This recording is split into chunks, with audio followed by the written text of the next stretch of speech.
Hi, I'm Holly. Welcome to your writing group. Today we're talking about first chapters and first pages, and you really cannot overestimate how important those pages are in your book. The window to connect to your reader is ridiculously short.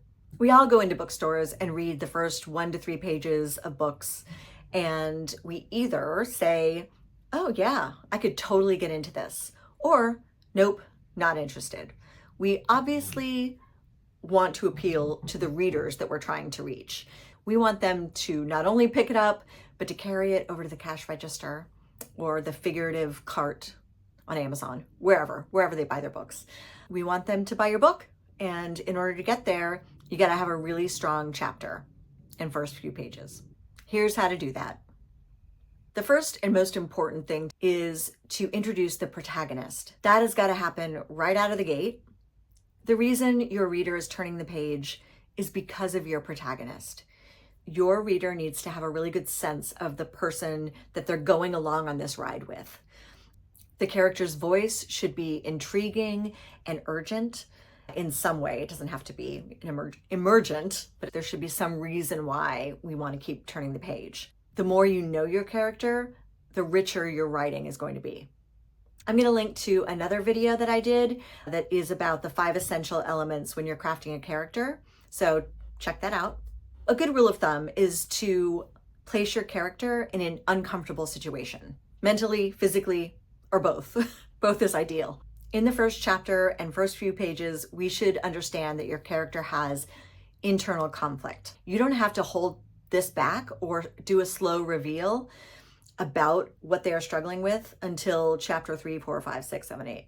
You can do that right away, and I encourage it. Your first chapter should tell what your character is struggling with, even if it's subtle. Your character does not have to be locked in a mental institution or in a car accident to feel conflict or tension. You just need a hint of tension. And whether that's internal or external, which I'll get to, you've got to have tension. We need to see that your character's life is not perfect or nowhere near perfect. That's even better. And if it is, stop writing that book.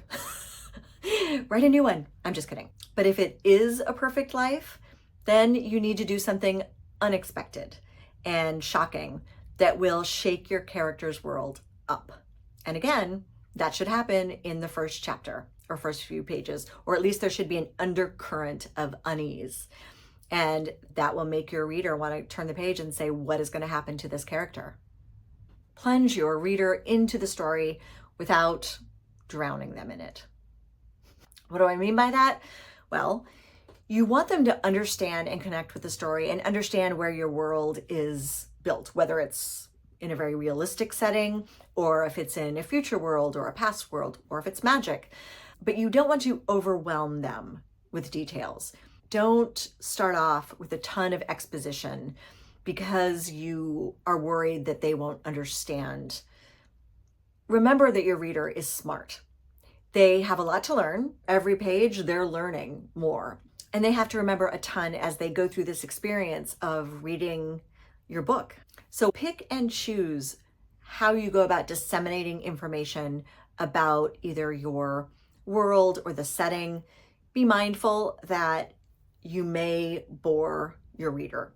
If you find yourself doing huge info dumps, don't. Or write it just for yourself and put it away for later, and then sprinkle that in when the time comes. I write in both near future and using magic realism. So a lot of times I feel like I have to get that information out because I'm like, oh, I know all this information. Shouldn't my reader know it? But honestly, I do end up getting it all out there. I just have to be restrained in what I'm sharing when. And you will feel this cadence of a scene when you're writing, whether the dialogue goes to a place that suddenly you're like, oh, this is a perfect place for me to introduce the fact that the sun doesn't shine in this world. And you'll feel it. Like, think about the world that you're introducing as kind of a background character.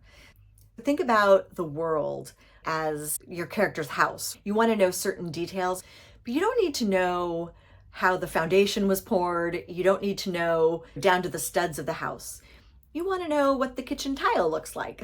You want these details that really give you an idea of what the house looks like, but you don't have to usually go so deep. And if you feel like you do, you can do that later on after you have hooked the reader with the story. External conflict lends structure and texture to any scene, and it's always really interesting to see how your character reacts to external conflicts.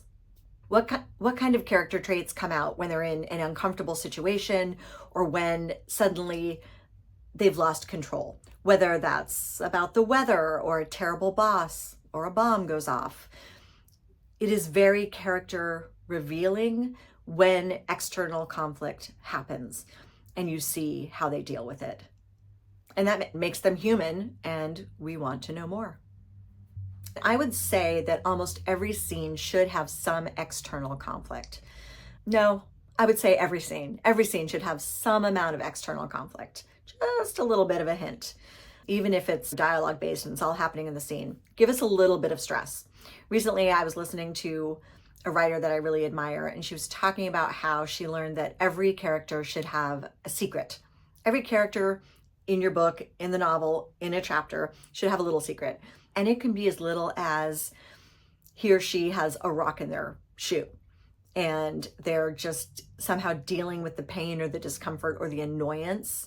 And that is something that maybe only they know, but it somehow is affecting the rest of the scene.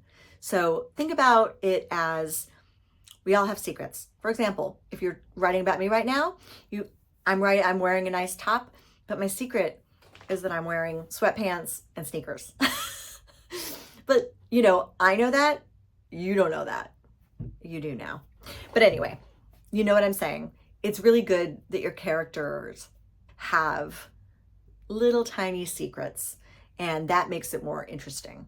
One thing to avoid is character confusion, as I like to call it. I tend to write multiple points of view a lot, all the time actually.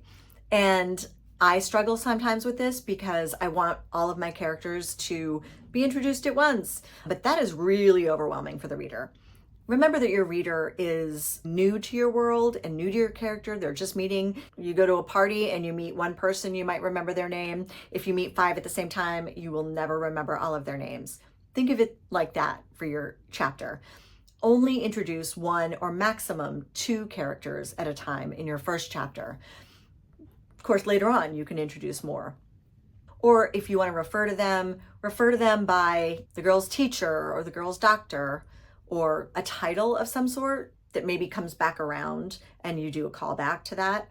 But try not to overwhelm your reader with characters and names, especially names. Lastly, you want to write well. Your level of writing will only improve as you write. With every book, with every scene, with every chapter, with every sentence, you will improve your writing. We are constantly learning as we go, and I'm still learning. I'm still improving. And that's kind of the fun of writing, actually, is that you're constantly learning and improving, and you can go back and read what you wrote, and sometimes you're like, ugh, and then other times you're like, oh, that was pretty damn good. A little pat on the back. But the most important thing is that you learn as you go.